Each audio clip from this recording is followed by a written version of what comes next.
میرے کریم نبی نے فرمایا صحابہ، قربانی کا جانور قیامت کے دن اپنے سینگوں اور کھروں کے ساتھ زندہ اٹھ کر آئے گا اور قربانی کرنے والے شخص کی اللہ سے سفارش کرائے گا۔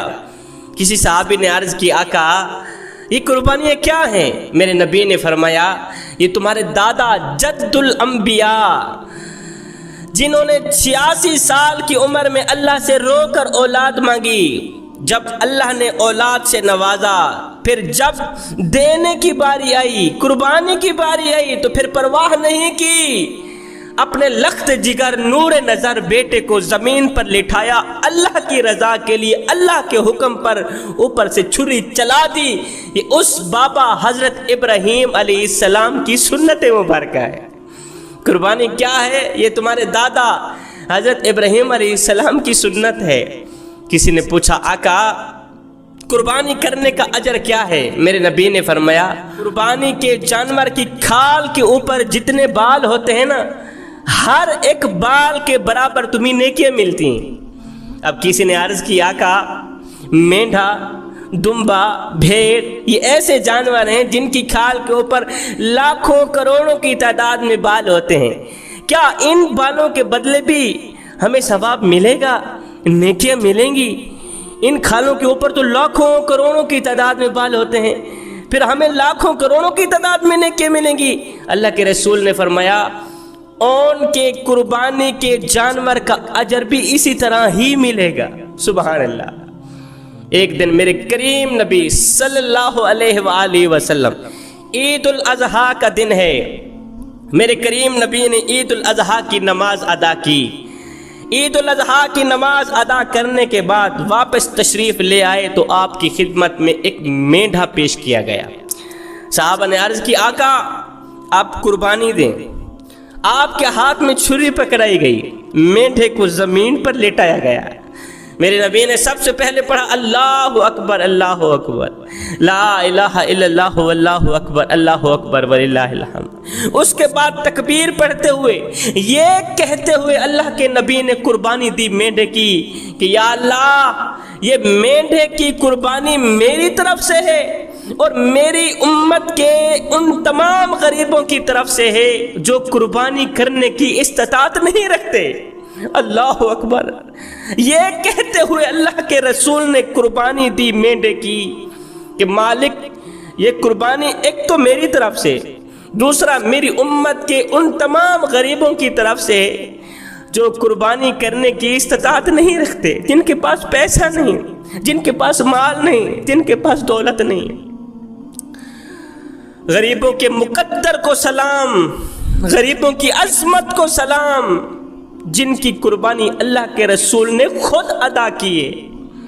اب جن کے پاس پیسہ نہیں، قربانی آ گئی ہے، وہ بیچارے پریشان ہوں گے، اللہ سے شکوہ کر رہے ہوں گے مالک اگر تو ہمیں کچھ نہ کچھ دیتا ہم ضرور قربانی کرتے، شکوہ نہ کرو۔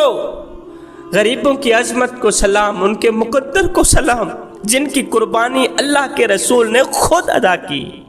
اب جو قربانی کرنے کے استطاعت نہیں رکھتے ایسے سمجھیں کہ ہماری قربانی اللہ کے رسول نے خود ادا کر دی ہے۔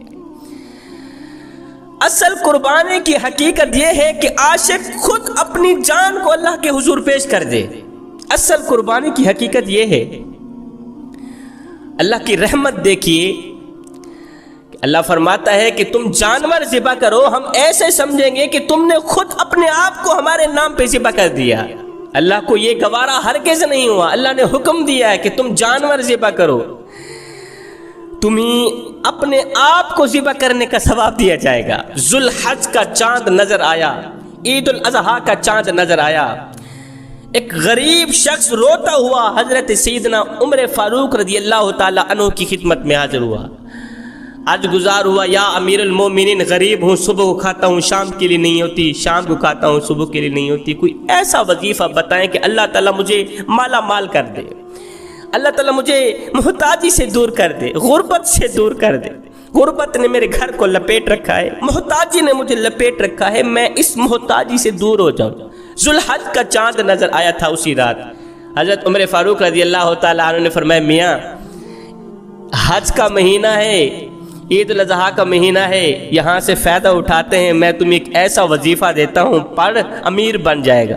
کہا جلدی بتاؤ جی کون سا وظیفہ ہے؟ حضرت عمر فاروق رضی اللہ تعالیٰ عنہ نے فرمایا میاں تو غریب ہے، صبح اٹھ کر سبحان اللہ الحمدللہ، اس کے بعد اللہ اکبر اللہ اکبر، لا الہ الا اللہ واللہ اکبر اللہ اکبر وللہ الحمد، پہلے سبحان اللہ پھر الحمدللہ، اللہ اکبر اللہ اکبر، لا الہ الا اللہ واللہ اکبر اللہ اکبر وللہ الحمد کی تسبیح پڑھتے ہوئے، یہ ورد کثرت سے پڑھتے ہوئے جنگل کی طرف رخ کرنا، وہاں جا کر لکڑیاں چننا، جنگل سے لکڑیاں اکٹھی کر کے شام کو بازار میں بیچنا، 2 روپے کی بکیں گی، ان میں سے 1 روپیہ رکھ لینا، 1 روپے کا خرچ کرنا، دوسرے دن پھر جانا، 1 روپیہ پھر بچا لینا، سبحان اللہ الحمدللہ اللہ اکبر اللہ اکبر لا الہ الا اللہ واللہ اکبر اللہ اکبر کثرت سے پڑھتے رہنا۔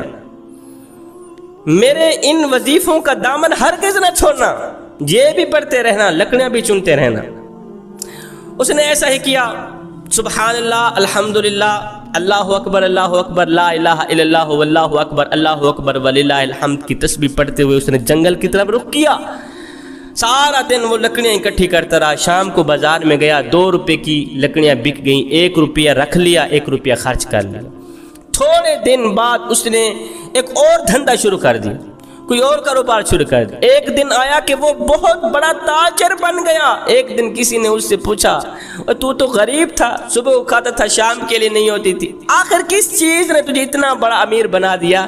تو وہ آگے جواب دیتا مجھے سبحان اللہ الحمدللہ اللہ اکبر نے امیر بنا دیا ہے، امیر بنا دیا ہے۔ جب سے میں نے سبحان اللہ پڑھنا شروع کیا ہے، جب سے میں نے الحمدللہ پڑھنا شروع کیا ہے، جب سے میں نے اللہ اکبر لا الہ الا اللہ واللہ اکبر پڑھنا شروع کیا ہے، تو اللہ تعالیٰ نے مجھے امیر بنا دیا ہے۔ تو آپ بھی اگر امیر بننا چاہتے ہیں تو پھر یہ تسبیح پڑھنی شروع کر دیں۔ جوانو، ہمارے لیے اہم دن وہ نہیں تھا جس دن ہم اس دنیا میں آئے تھے، ہمارے لیے اہم دن وہ دن ہوگا جب ہم لوگ یہ جان لیں گے کہ ہمارے آنے کا مقصد کیا تھا۔ ہمارے لیے اصل عید کا دن نہ عید الفطر کا دن ہے اور نہ ہی عید الاضحیٰ۔ ہمارے لیے اصل عید کا دن وہ دن ہوگا جب ہم کامل ایمان کے ساتھ کلمہ پڑھتے اس دنیا فانی سے رخصت ہوں گے، وہ دن ہمارے لیے اصل عید کا دن ہے۔ میرے نبی نے فرمایا سبحان اللہ الحمدللہ اللہ اکبر پڑھنے والے شخص کو اللہ تعالیٰ رزق وسیع عطا کرتا ہے۔ ذوالحج کے مہینے میں ان 10 دنوں کے اندر جو شخص اللہ اکبر لا الہ الا اللہ واللہ اکبر اللہ اکبر کا ورد کرتا ہے، تسبیح پڑھتا ہے، کثرت سے پڑھتا ہے، اللہ تعالیٰ اسے رزق وسیع عطا کرتا ہے، وہ کسی کا محتاج نہیں رہتا۔